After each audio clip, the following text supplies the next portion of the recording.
오늘부터는 이제 지난주에 사도행전 마치고 옥중서신 말씀을 차례대로 보려고 합니다.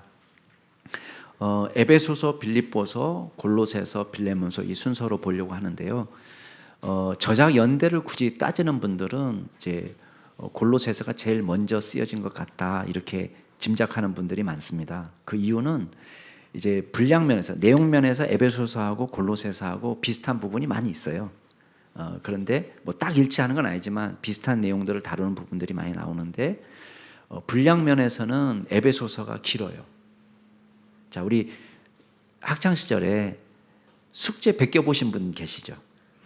우리 숙제 베낄 때에 친구 야 숙제 좀 빌려줘 이러고는 이제 베꼈을 때에 친구가 쓴 게 너무 좋은데 거기에 친구가 쓴 거를 요약해서 보통 숙제를 내는 편입니까? 아니면 친구가 쓴 거에서 자기 생각을 더 붙여가지고 더 부풀려가지고 내는 경우가 있습니까? 어느 게 더 여러분이 많이 해보신 방법인가요? 예? 보통의 경우는 이게 줄여가지고 내지 않고 거기에다가 자기 좋은 생각을 더 더해가지고 약간 더 분량을 많게 해가지고 더 좋게 해서 내잖아요. 그래서 이제 외국 사람들도 아마 우리랑 비슷한가 봐요. 그래서 생각할 때에 기존에 있는 것을 더 이제 더 추가 보충해가지고 에베소 교회 보냈을 가능성이 높다. 골로새서에 먼저 보냈다가 이렇게 보는 거예요. 그래서 어떤 뭐 증거가 확실하기 때문에 그렇게 말하는 건 아닙니다. 어쨌든 간에 저작 연대선으로도 볼 수 있지만 그러나 일단 저작 연대는 우리가 확실하게 알지 못하는 것이고 그리고 실제로 뭐 차이가 있다고 하더라도 보통 로마 감옥 안에 있는 2년 안에 다 쓰여진 거예요. 그러니까 빌립보서는 확실히 느낌에 거의 마지막 풀려날 것을 소망하면서 쓴 편지인 건 맞습니다. 그래서 빌립보서는 좀 늦게 쓰여진 편지일 가능성이 높고요. 그래서 우리가 저작 순으로 정확하게 나열할 수도 없거니와 또 뭐 굳이 나열한다고 하더라도 2년 안에 쓰여진 거기 때문에 본문을 해석하는데 큰 차이가 없다. 그래서 우리가 그냥 순서대로 에베소서, 빌립보서, 골로새서, 빌레몬서 이 순서대로 보려고 합니다. 일단 제가 준비한 걸로는 16주 정도에 나눠가지고 말씀을 전하려고 해요. 그래서 에베소서가 6장인데 한 16주 정도 하면은 한 넉 달 정도 걸리는 분량입니다. 그래서 아유 목사님 에베소서 6장 가지고 뭐 넉 달씩이나 설교하세요.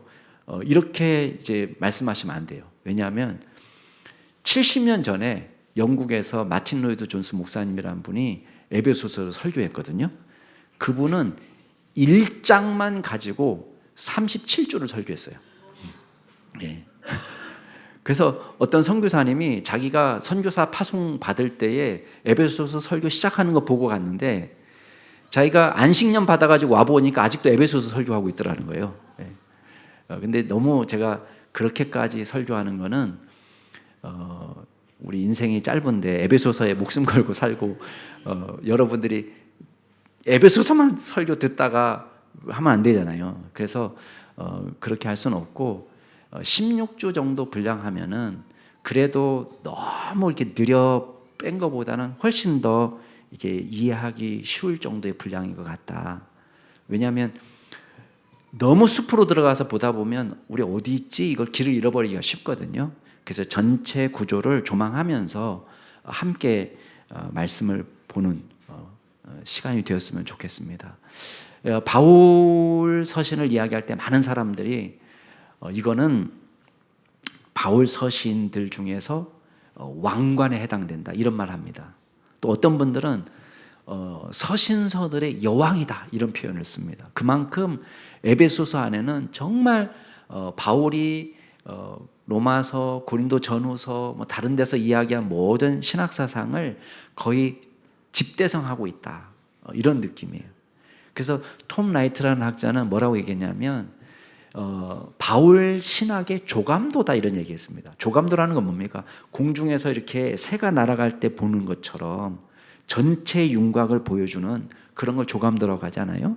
근데 바울 서신 안에 이 에베소서 안에 바울이 말하고 있는 하나님이 어떤 분인가, 또 예수님은 어떤 분인가, 성령님은 어떤 분인가? 또 우리가 어떤 존재였나?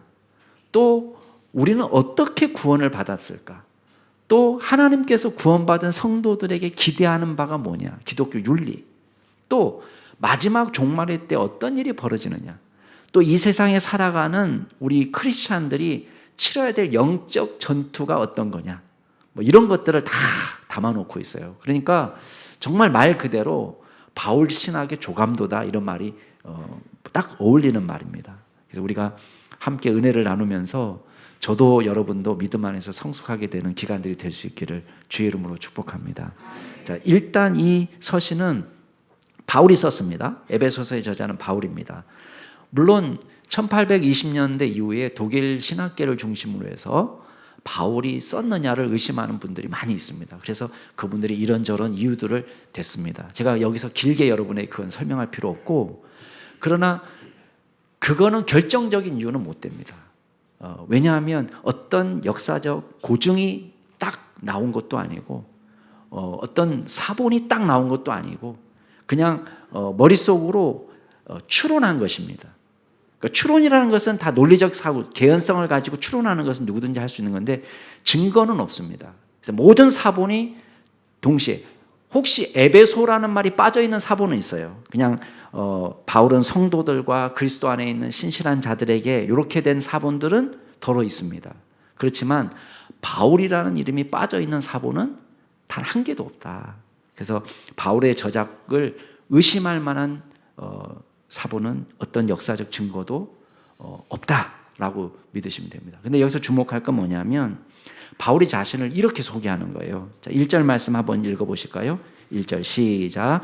하나님의 뜻으로 말미암아 그리스도 예수의 사도된 바울은 에베소에 있는 성도들과 그리스도 예수 안에 있는 신실한 자들에게 편지하노니. 자, 자기를 뭐라고 소개했냐면 하나님의 뜻으로 사도가 되었다. 하나님의 뜻 가운데 그리스도 예수의 사도가 됐다. 이렇게 얘기합니다. 쉽게 말하면 저요 해서 사도가 된 것도 아니고 어떤 교회의 임명장을 받아서 사도가 된 것도 아니에요. 이 사람이 사도가 된 이유는 하나님께서 기뻐하시는 뜻 가운데 바울이 사도가 됐다는 거예요. 자, 보세요. 이게 왜 중요하냐면 내가 자원해서 사도가 된 사람이면요, 얼마든지 그만둘 수 있어요. 중간에 하고 싶으면 하고 말고 싶으면 마는 거예요. 그러나 하나님의 일이라는 건 그게 아니에요. 내가 하고 싶다고 할 수 있는 것도 아니고 하기 싫다고 하지 않아도 되는 게 아니에요. 그러니까 우리는 하나님의 부르심을 받았기 때문에 철저하게 하나님 의존적인 사역을 하는 것입니다. 그리고 이 사람은 교회의 임명장을 받은 사람이 아니기 때문에, 어떤 교단의 임명장을 받은 사람도 아니기 때문에 단체 이데올로기에 따라 움직이는 사람도 아니에요. 여러분 잘 보세요. 우리는 아무리 예수 믿는 사람이라도요, 알게 모르게 우리는 팔이 안으로 굽습니다. 우리는 단체 이데올로기에 사로잡히면 어떤 일이 벌어지냐면 하나님께서 맡겨주신 일을 하기보다는 우리 공동체가 이루은 일을 하기가 참 쉬워요. 그럼 어떻게 되냐? 교회하고 교회가 경쟁 상대가 될 수 있어요. 남양주 충신교회 성도기 때문에 우리 교회를 이롭게 하기 위해서 다른 교회에 있는 성도들을 막 빼갖고 온다. 이건 안 되는 거죠. 그러니까 하나님의 뜻 가운데 움직이는 게 아닌 거예요. 그러니까 우리는 하나님께서 우리를 부르신 그 부르심에 맞게 사역하는 것이지 우리가 속한 공동체를 이롭게 하기 위한 삶을 사는 것이 아닙니다. 바울에게는 이게 있는 거예요.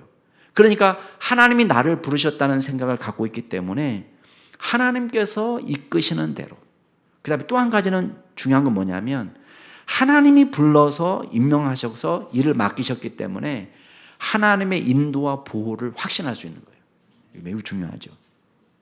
그래서 저와 여러분이 하나님의 손 안에 있고 하나님의 역사 가운데 움직이는 사람이라는 믿음이 있는 것입니다. 중요합니다. 자, 보세요.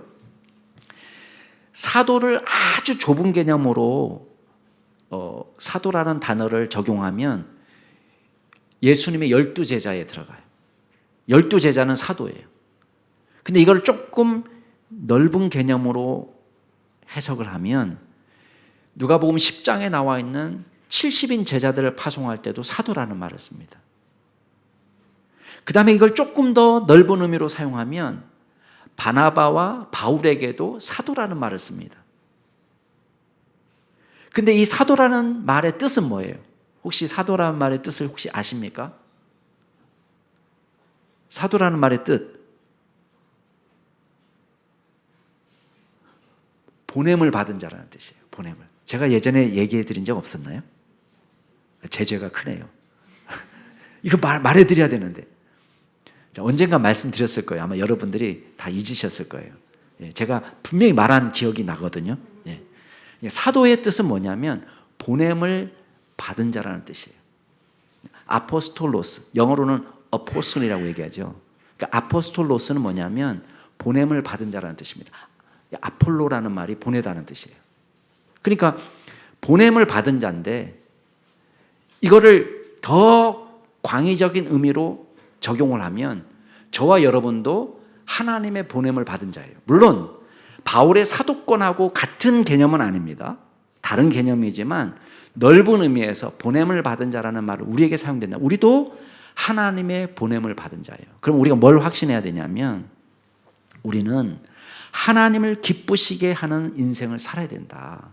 임의로 사는 인생이 아니라 내 마음대로 사는 인생이 아니라 우리가 부름받고 구원받은 믿음의 백성은 하나님께서 기뻐하시는 일을 감당하는 종이 되어야 된다. 이 믿음을 갖고 살아야 됩니다. 자, 우리 옆에 분에게 얘기해 주세요. 우리는 하나님의 보냄받은 사람입니다. 얘기해 주세요. 내 인생은 내 것이 아닙니다. 얘기해 주세요. 여러분 인생이 아니에요. 여러분 이 세상에 태어났을 때는 여러분이 내 마음대로 살아도 좋다고 여러분을 보내신 게 아니에요. 여러분에게 하나님께서 맡겨주신 사명이 있는 거예요. 그 일을 감당하는 사람인 것입니다. 자, 또 한 가지는 그렇기 때문에 하나님께서 저와 여러분의 인생을 책임져 주시는 거예요. 왜? 하나님이 보내셔서 주일을 맡기셨으니까 그 일을 감당할 수 있는 능력도 주시고 그 일을 감당할 수 있는 사람도 붙여주시고 그 일을 감당할 수 있는 재원도 붙여주시는 것입니다.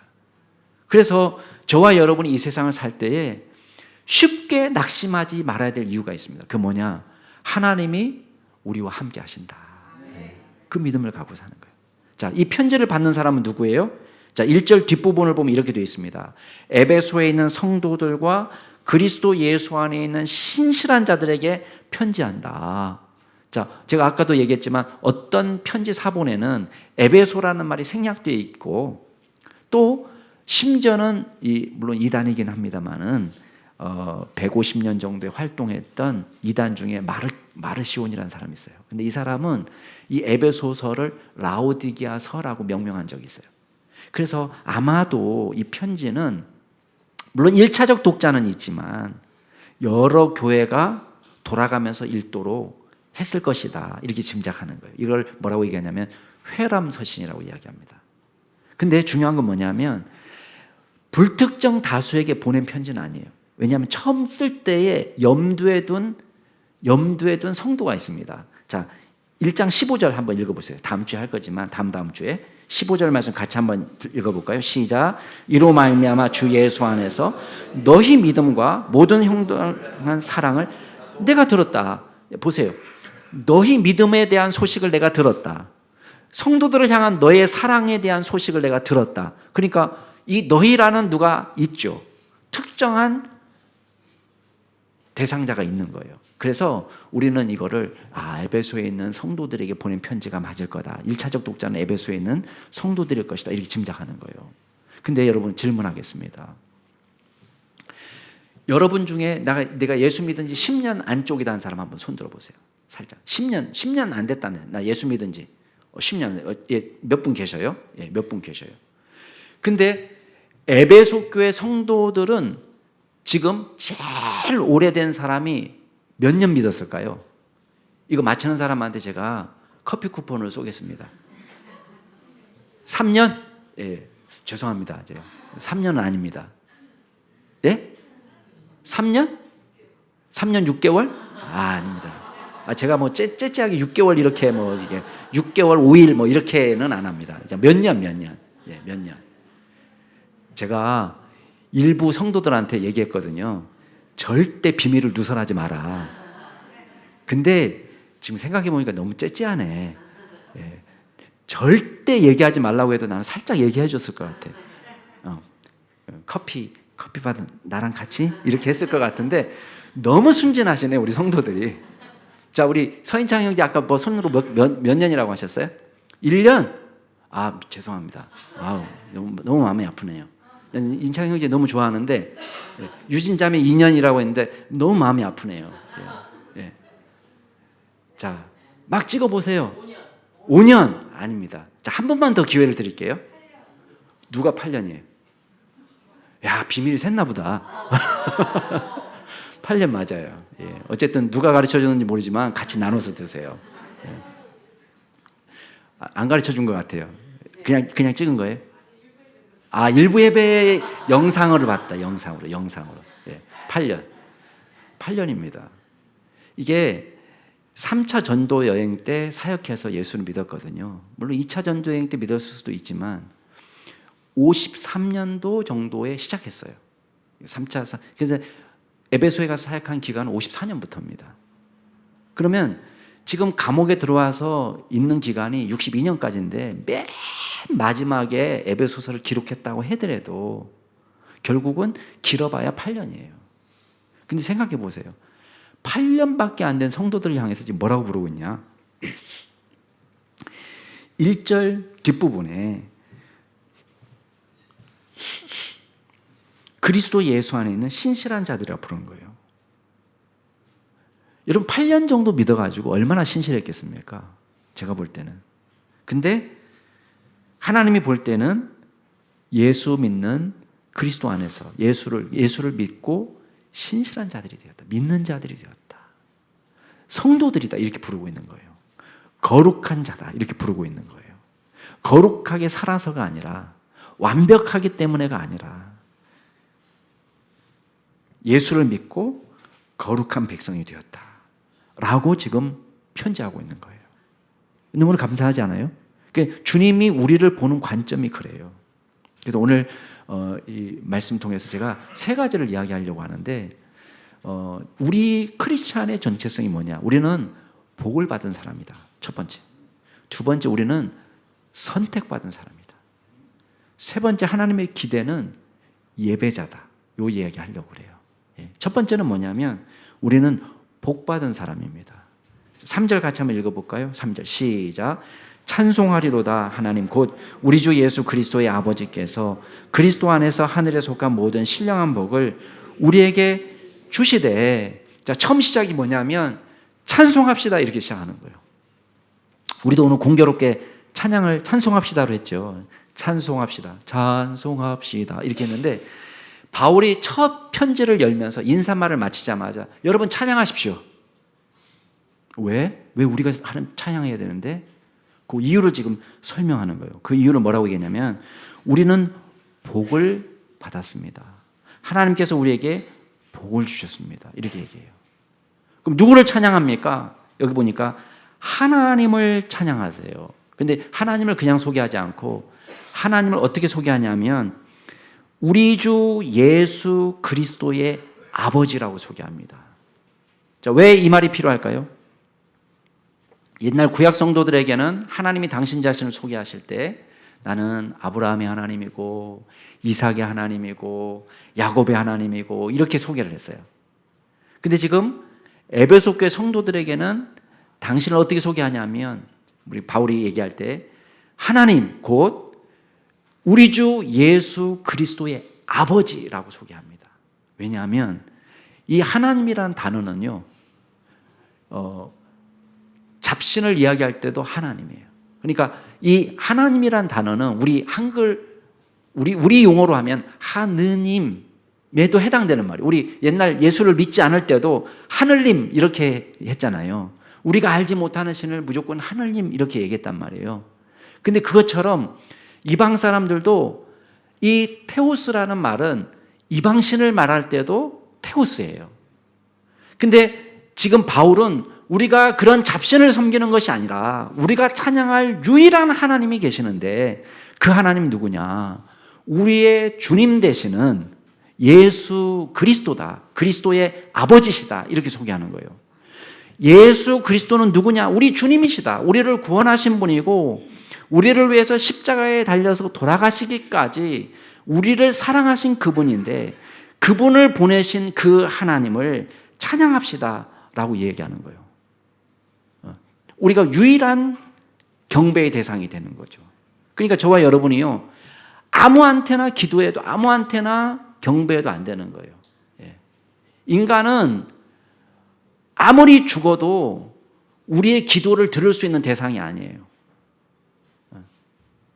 인간의 영혼이 살아있을 때 하지 못했던 일을 죽은 다음에 갑자기 하는 게 아니에요.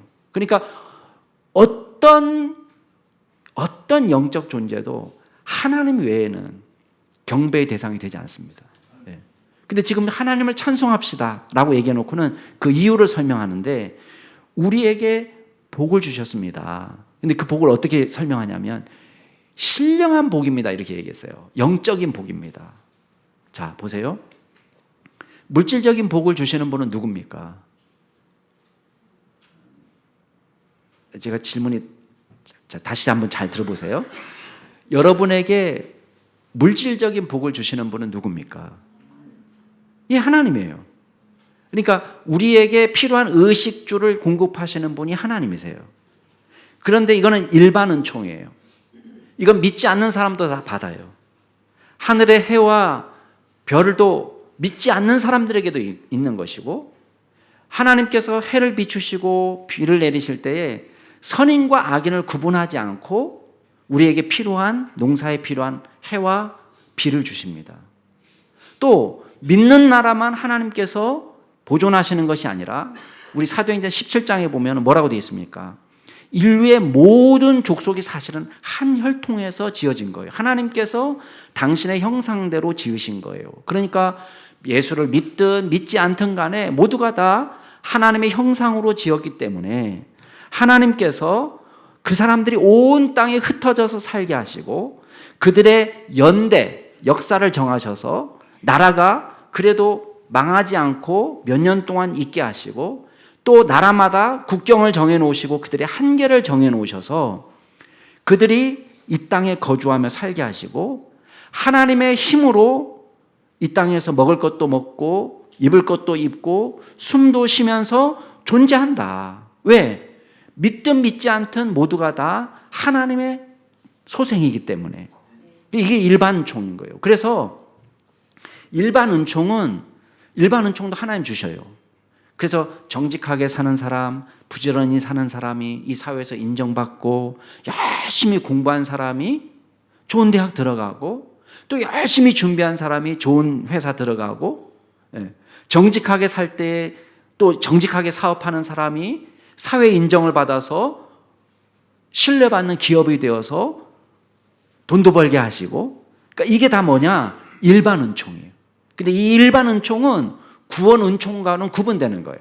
그래서 어떤 사람이 돈이 많다고 해서 이 사람은 구원받은 사람은 아닙니다.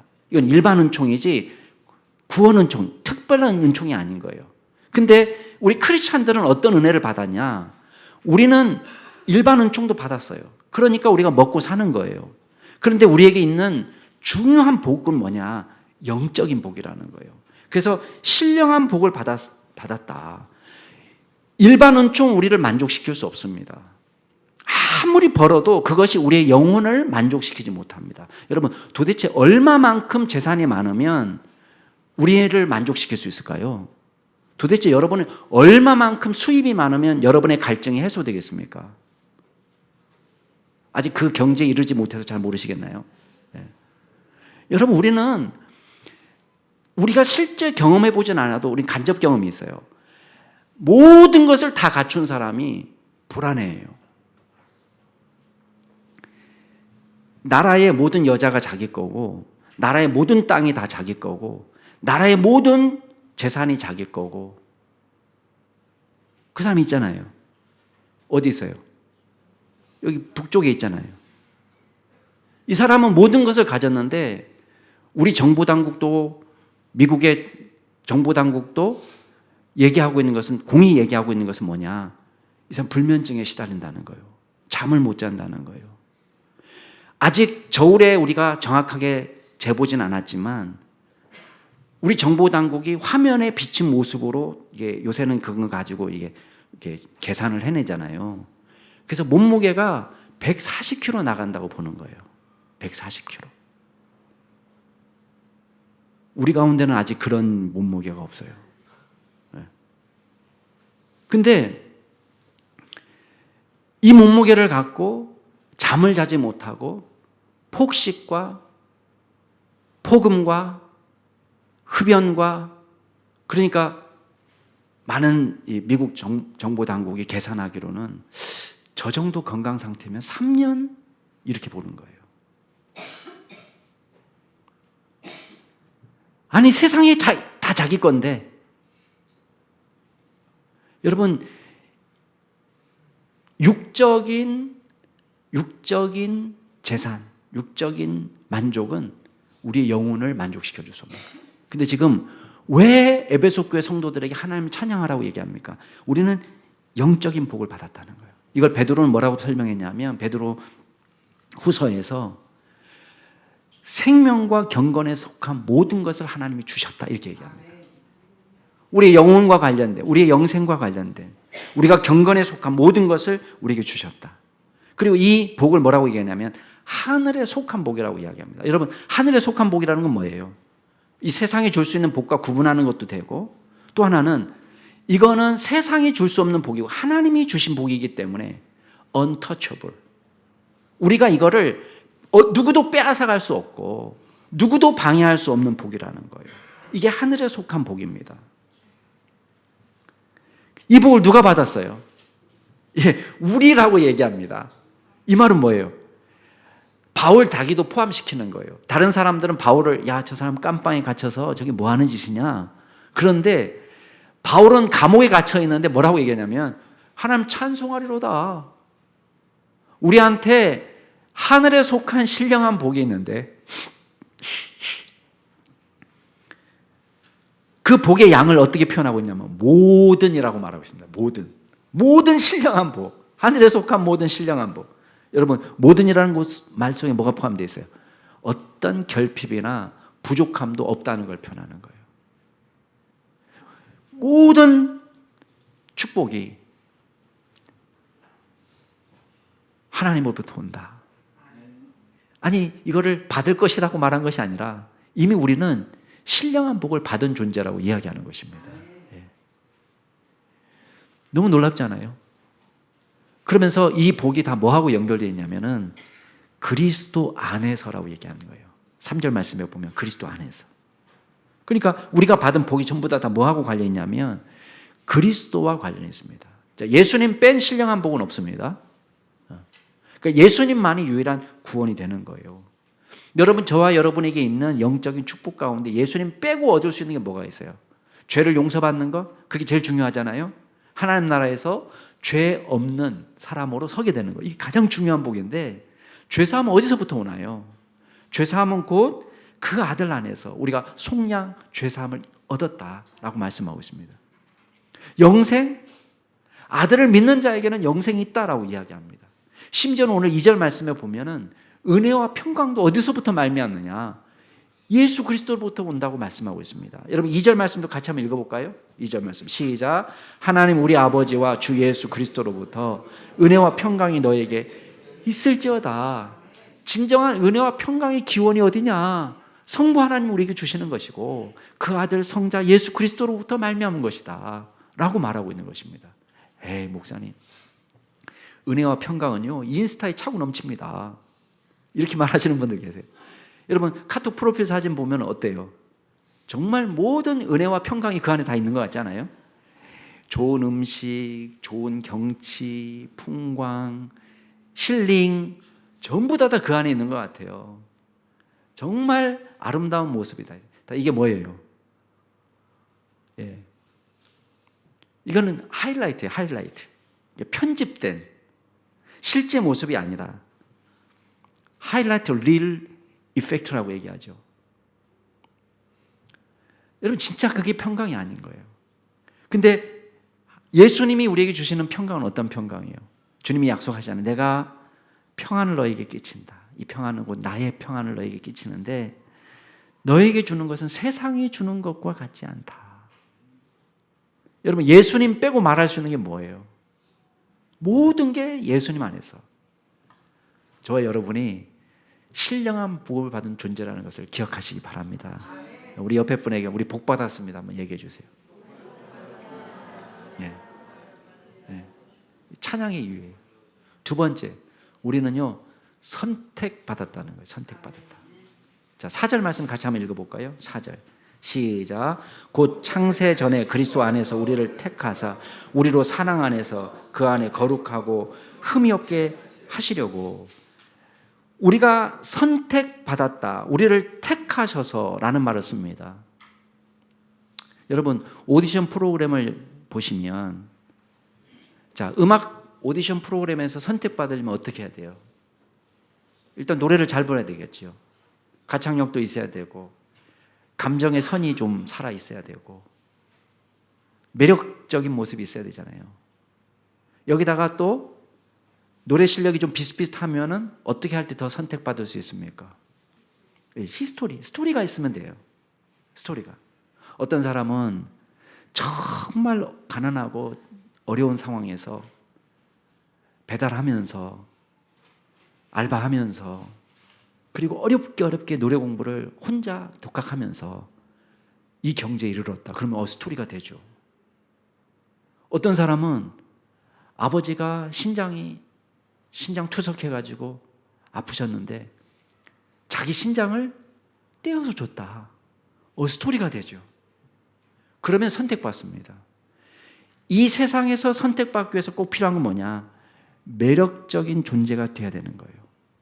매력적인 존재. 김정은 인접 경호 요원이 되려면 키가 190이 넘어야 된다는 거예요. 저같이 짜리짜리한 사람은 안 되는 거예요.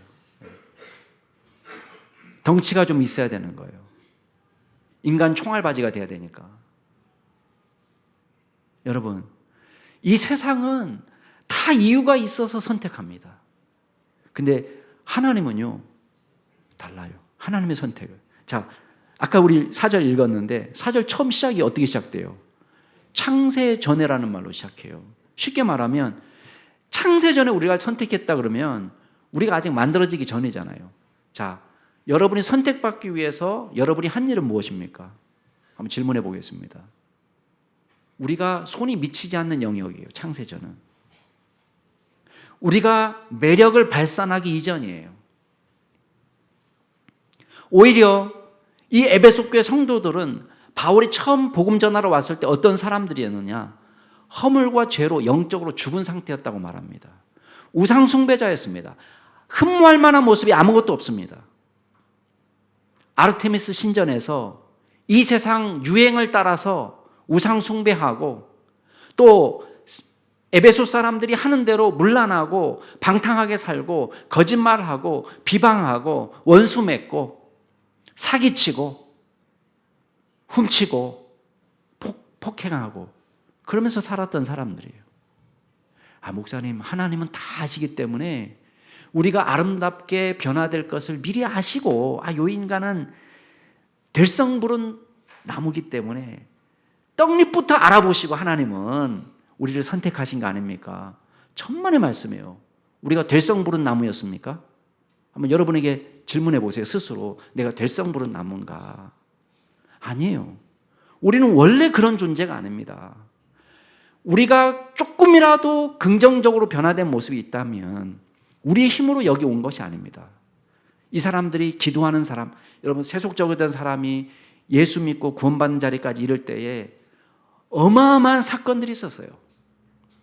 누가 아프기도 하고 사랑하는 가족을 잃기도 하고 사업의 실패를 경험하기도 하고 건강이 무너지기도 하고 모든 것을 다 가졌는데 말로 설명할 수 없는 불안과 공허함을 경험하기도 하고 멘붕을 경험하기도 하고 공황 상태를 경험하기도 하고. 근데 여러분의 신앙이 어떻게 자랐습니까? 여러분 스스로의 힘으로 천만의 말씀이에요. 여러분을 도와준 믿음의 사람들이 있었고요. 여러분에게 좋게 말씀을 가르쳐준 목사님들이 계셨어요. 아니, 저를 말하는 게 아니라 여기까지 오는 동안에, 여기까지 오는 동안에 여러분들이 여러 교회를 거치면서 여러분을 가르쳐줬던 목사님도 계셨고, 여러분의 신앙의 선배도 있었고, 여러분을 위해서 눈물로 기도해 준 분도 있었고,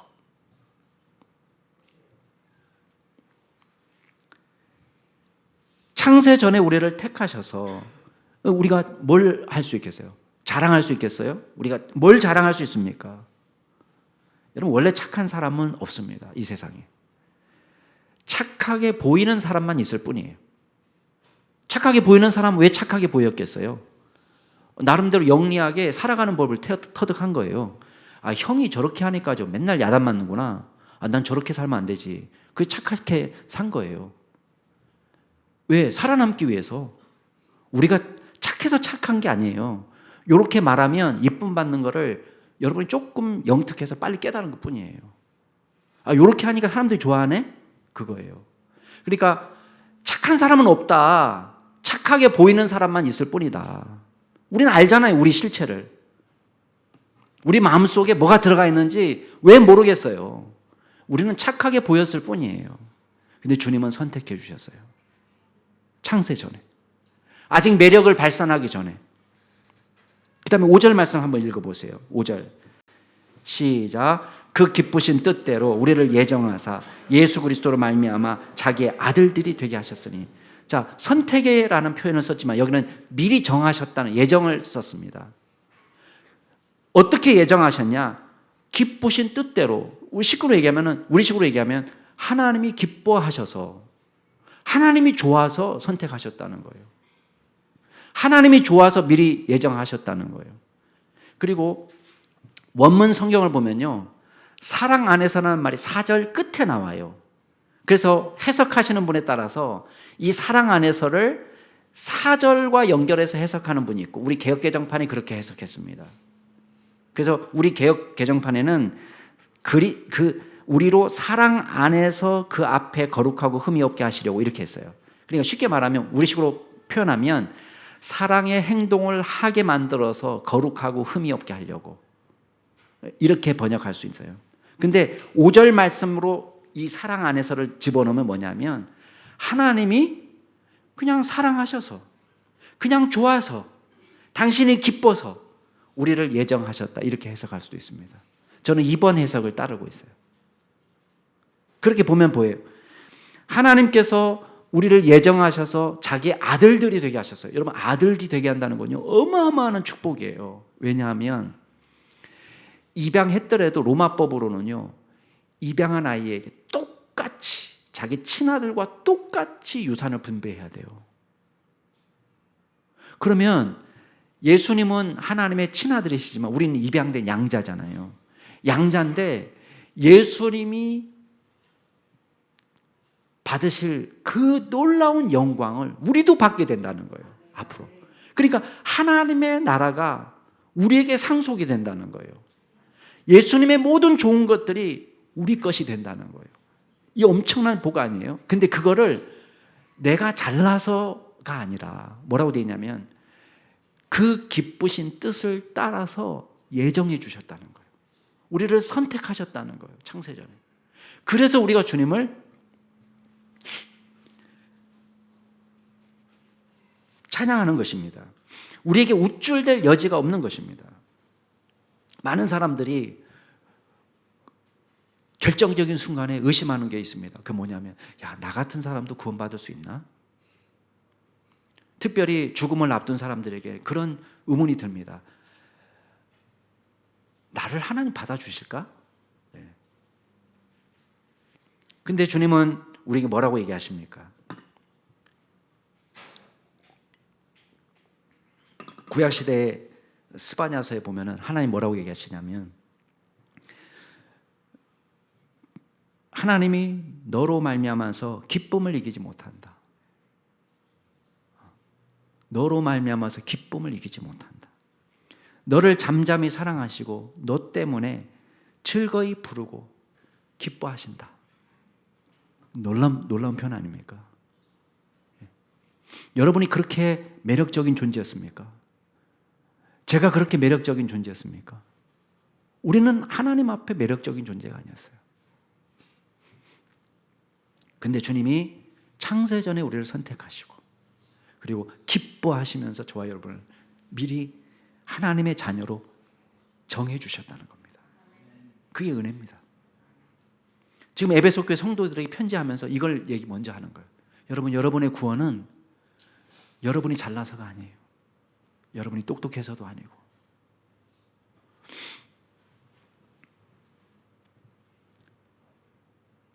우리를 우리 되게 하신 분은 주님이세요. 라고 지금 말씀하고 있는 것입니다. 이게 찬양의 이유예요. 자랑도 없고 우쭐댈 것도 없고 교만할 구석도 없고. 왜? 주님이 좋아서 우리를 선택하셨으니까. 왜 저를 선택해 주셨어요? 왜 제가 천국 갈 수 있어요? 내가 너를 좋아해. 이거보다 더 답이 있습니까? 없어요. 그냥 네가 좋아.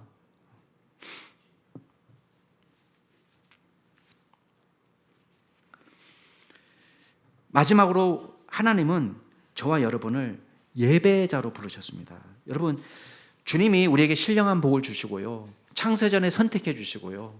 그리고 우리를 기뻐하시면서 미리 자기 자녀로 정해 주신 목적이 있습니다. 그게 뭐냐? 저와 여러분이 예배자로 살기를 원하시는 거예요. 자, 4절 말씀 다시 한번 볼까요? 택하셔서, 자, 곧 창세전에, 시작. 곧 창세전에 그리스도 안에서 우리를 택하사 우리로 사랑 안에서 그 앞에 거룩하고 흠이 없게 하시려고. 자, 저를 보세요. 굉장히 중요한 얘기 할 거예요. 우리가 거룩하고 흠이 없기 때문에 선택받았습니다. 땡입니다. 우리는 어차피 선택받았으니까 거룩하고 흠이 없을 필요도 없습니다. 이것도 땡입니다. 이 두 가지 극단을 조심해야 됩니다. 저와 여러분은 매력이 있어서 선택받은 사람은 아니지만 주님이 저와 여러분에게 거는 기대가 있습니다. 그게 뭐냐면 제발 거룩하고 흠이 없는 자로 살았으면, 이게 주님의 기대입니다. 이걸 우리는 뭐라고 얘기하냐면 삶의 예배라고 이야기합니다. 삶 속에서 거룩한 백성으로 사는 거. 우리 애들 키워보면 알죠. 애들 밖에서 노는 거 보면 어떻습니까? 막 꼬질꼬질하고 막 흙장난하면서 여기 묻히고 저기 묻히고 진짜 새까맣게 돼가지고 놀고 있어요. 그럼 여러분 어떻게 합니까? 넌 내 자식 아니다 이렇게 얘기합니까? 아니잖아요. 꼬질꼬질해도 누구 자식입니까? 내 자식이에요. 꼬질꼬질해도. 그러나 여러분의 마음은 그래, 이쁘니까 계속 꼬질꼬질해라 가 아니에요. 얘를 데려다가 말끔하게 씻겨놓습니다. 그리고 또 내보냅니다. 자, 어떤 마음으로 내보냅니까? 제발 그런 마음으로 내보내는 거잖아요. 그래, 마음껏 꼬질꼬질해라. 너 밖에 나가서 욕 들어먹어도 괜찮고, 너 사람들한테 치이고 욕먹고 무시당하고 더럽게 여김을 받고 왕따 당하고, 그게 여러분 소원 아니잖아요. 여러분의 소원은 뭡니까? 내가 말끔하게 차려준 대로 이 세상에서 당당하게 살아가는 거.